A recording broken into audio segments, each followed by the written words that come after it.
आज मैं आपको एक ऐसा सिंगल तरीका बता रहा हूं जो कि 100% इफेक्टिव है वजन घटाने में, पेट घटाने में और आपकी चर्बी को कम करने में। होता क्या है कि ये जो पेट है इसके लिए, इसको कम करने के लिए, वजन घटाने के लिए हम बहुत सारे तरीके अपनाते हैं, बहुत सारी डाइट फॉलो करते हैं। ये अगर तरीका आप बीच में अपना लोगे तो आपको डेफिनेटली रिजल्ट मिलेगा। ये एक साइंटिफिकली प्रूवन तरीका है और वो तरीका क्या है और उसको अपनाना कैसे है, आज हम इसके बारे में बात करेंगे। सबसे पहला जो बात है वो ये है कि ये देखा गया है कि ये शोध हुए हैं, इसके ऊपर आंकड़े आए हैं और ये रिसर्च का टॉपिक है कि जो लोग स्लो खाते हैं, धीरे खाते हैं, उनका वजन नॉर्मली उन लोगों से कम होता है जो कि लोग जल्दी जल्दी खाते हैं। और आपने भी नोटिस किया होगा, अगर आपका वजन ज्यादा है तो आपको जल्दी खाने की हैबिट होने की बहुत ज्यादा संभावना है। और ये एक आदत अगर आप छोड़ दोगे, अगर आप धीरे खाना शुरू कर दोगे तो आपका वजन जो है वो कम करने में बहुत हेल्प मिलेगी। उसका कारण क्या होता है वो भी मैं समझाता हूँ, और दूसरी बात है कि उसको अपनाना कैसे है वो भी मैं आज आपको बताऊंगा।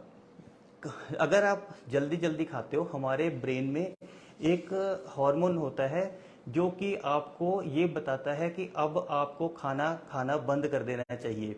वो जब आप खाना खाना शुरू करते हैं उसके 20 मिनट के बाद आपको मैसेज आता है दिमाग से कि अब आपको खाना खाना बंद कर देना चाहिए। लेकिन उस टाइम तक, जब तक वो मैसेज आता है, हम बहुत ज्यादा अपनी जरूरत से ज्यादा खा चुके होते हैं, इसलिए वजन, कैलोरीज ज्यादा खाई जाती हैं, वजन बढ़ना शुरू हो जाता है। तो उस नियम को अपनाने के लिए धीरे कैसे खाना है, सबसे पहली बात यह है कि आपने, ये हमारे शास्त्रों में भी लिखा हुआ है और हम लोग सुनते भी रहते हैं, हमारे बूढ़े बुजुर्ग सभी को पता है, लेकिन हम उसको कभी फॉलो नहीं करते कि कोई भी खाना खाएंगे तो उसको आपको 32 बार चबाने के बाद निकलना है। आप कोई भी रोटी खाते हो, सब्जी खाते हो, उसको 32 बार चबाएंगे, उसके बाद निकलेंगे। उसका फायदा क्या होगा? नंबर एक तो यह है कि जो खाना है उसमें आपका जो सलाइवा है, जो लार है, वो अच्छी तरह से मिक्स हो जाएगी, खाना अच्छी तरह से पिस जाएगा और आपके पेट में जब जाएगा तो वो पार्शियली डाइजेस्टेड होगा। चांसेस आपके, अगर आपको गैस रहती है या कोई खाना खाने के बाद ब्लोटिंग रहती है, वो भी आपकी इस क्रिया से खत्म हो जाएगी। ये पक्की बात है। अगर आपको ज्यादा रहती है तो कम जरूर होगी, अगर बिल्कुल खत्म नहीं होती। और 32 बार अगर चबा, अब आप पूछोगे कि जैसे हम राइस दाल खाते हैं या कई चीजें ऐसी हैं जिनको ज्यादा चबाने का जरूरत ही नहीं पड़ती, तो उनके लिए हम क्या करें? उनके लिए आपने क्या करना है, जैसे आपने एक बाइट, जैसे सपोज राइस दाल की खाई या कोई भी ऐसा पदार्थ खाया जिसको चबाना ज्यादा नहीं पड़ता, हर एक बाइट के बाद आपने एक बाइट जो है वो किसी सलाद की आइटम की खा लेनी है। उसको फिर आप 32 बार चबाएंगे, फिर आप नेक्स्ट बाइट लेंगे। इस तरीके से आपका ओवरऑल जो खाने का टाइम है वो बढ़ जाएगा और आपको इसका फायदा होगा कि आप स्लो खाएंगे। और स्लो खाने का मैंने जैसे बताया कि उसकी वजह से आपका वेट लूज होना ही होना है। दूसरा जो होता है वो ये है कि आप एक्सट्रीम हंगर को अवॉइड कीजिए। कई बार क्या होता है, बंदे को भूख बहुत ज्यादा लगती है, बीच में अगर आपको 2 मील्स के, सपोज आपने ब्रेकफास्ट किया हुआ है और अभी लंच का टाइम हुआ नहीं है और आपको बहुत ज्यादा भूख लग गई, अगर आप उस टाइम उस भूख को बर्दाश्त करते रहेंगे, वेट करते रहेंगे लंच की, तो जब तक लंच का टाइम आएगा तब तक आपको भूख बहुत ज्यादा एक्सट्रीम लग चुकी होगी और ज्यादा भूख लगने की वजह से आपकी खाने की स्पीड बढ़ जाएगी, आप ज्यादा धीरे धीरे खा नहीं पाएंगे। तो उसमें क्या है कि आपको अपने पास कोई ना कोई हेल्दी स्नैक्स रखना है, जैसे सपोज कोई एप्पल हो गया या कोई फ्रूट हो गया या कोई आप चने रख लीजिए अपने पास में।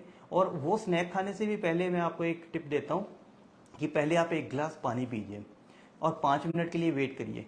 होता क्या है, कई बार हमें भूख नहीं लगी होती, हमें प्यास लगी होती है, लेकिन हमें ये जो दिमाग से जो सिग्नल आता है प्यास का, उसको हम इंटरप्रेट नहीं कर पाते और हमें लगता है शायद हमें भूख लगी है। तो एक गिलास पानी पी के 5 मिनट वेट करिए। अगर आपको उसके बाद भी भूख लगती है तब आप कोई ना कोई हेल्दी स्नैक, ये नहीं है कि बिस्किट खा लिए, बीच में नमकीन भुजिया खा ली, प्रॉब्लम यही है। अगर हम हेल्दी चीजें खाएंगे खाने के बीच में तो हमें उससे न्यूट्रिशन, पोषण भी मिलेगा और हमारे वेट लॉस में भी हेल्प मिलेगी।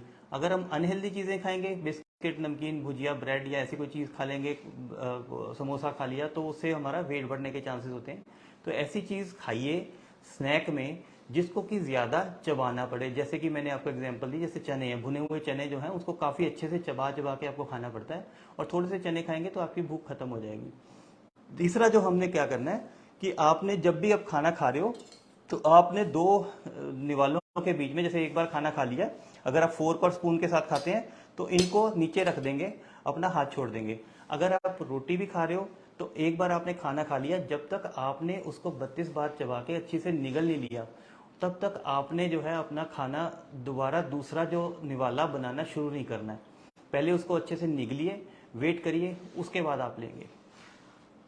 चौथा जो है वो है कि आप एक टाइमर लगा सकते हैं अपने मोबाइल में। आप 20 मिनट का टाइमर लगाइए। 20 मिनट बहुत ज़्यादा लगते हैं तो 10 मिनट का टाइमर लगाइए। कम से कम अपने खाने को 10 मिनट पे खाइए, धीरे धीरे खाइए, ताकि आपको ये टाइमर से पता लगेगा कि आप कितना टाइम, कितनी जल्दी खा रहे हो, और धीरे धीरे उसको बढ़ाते चले जाइए जब तक कि आपका टोटल टाइम जो है 20 मिनट्स ना हो जाए। उसके बाद हमने क्या करना है, ये बड़ी इंपॉर्टेंट चीज़ है कि आप कभी भी मोबाइल देखते हुए या टीवी देखते हुए या कुछ भी अपने लैपटॉप पे काम करते करते कोई भी चीज़ मुंह में नहीं डालेंगे। आपने जब भी आपने पहले अपना जो मोबाइल या टीवी बिल्कुल ऑफ कर देना है। हो सके तो अपने मोबाइल को आप साइलेंट मोड में कर दीजिए, ताकि अननेसेसरी कोई फ़ोन कॉल आके आपके भोजन का जो डिस्टर्ब ना करे। हम सारी चीज़ें जो खाना खाने के लिए करते हैं, हमारे जीवन का एक बहुत बड़ा लक्ष्य होता है कि हमें अच्छा खाना मिले, तो अच्छा खाना अच्छे तरीके से भी खाना चाहिए। अब एंड में जो है वो ये है कि आपको जब भी खाना खाना है, चाहे आप ऑफिस में वर्क करते हैं, ऑफिस के एरिया में कभी भी खाना नहीं खाना। आपने ऐसे एरिया चूज कर लेना, चाहे कोई बगल में कोई जगह हो जहाँ पे अपना टिफिन ले जाके आप आराम से पूरा तसल्ली से बैठ के एकाग्रचित्त होके खाएं। जल्दबाजी में ना खाएं। चाहे आपको जितना मर्जी आपका बॉस आपके साथ धक्का कर रहा हो, जल्दबाजी में आपको एक्स्ट्रा वर्क दे दे कि लंच में ये काम कर लेना, आपने ये क्लियर कर देना कि आपको 20 मिनट खाना खाने के लिए चाहिए ही चाहिए। वो 20 मिनट टोटल एकाग्रचित्त होके ही खाएंगे। कभी भी खड़े खड़े, चलते चलते, बैठे, भागते भागते खाना नहीं खाओ। हमेशा जब भी खाना खाओ आपको एक जगह पे बैठ के सारा आपका फोकस खाने की तरफ होना चाहिए और कहीं भी आपका ध्यान नहीं होना चाहिए। तो ये चीज़ें आप अप्लाई करोगे तो आप धीरे धीरे स्लो खाना सीख जाओगे। इस क्रिया को, हालांकि बड़ी सिंपल सी लगती है, लेकिन इसको सीखने में भी कम से कम 2 महीने का टाइम लगता है। 2 महीने आप इन चीज़ों को फॉलो करते रहेंगे तो आपको धीरे खाने की हैबिट पड़ जाएगी, और मेरा वादा है कि आपके वेट लॉस में ज़रूर हेल्प मिलेगी। मेरा नाम डॉक्टर मुकुल साल्दी है। मैं तेज क्लिनिक करनाल में प्रैक्टिस करता हूँ। अगर मेरे को आप संपर्क करना चाहें तो इस नंबर पे आप करनाल प्लस के माध्यम से मुझे व्हाट्सएप पे संपर्क कर सकते हैं।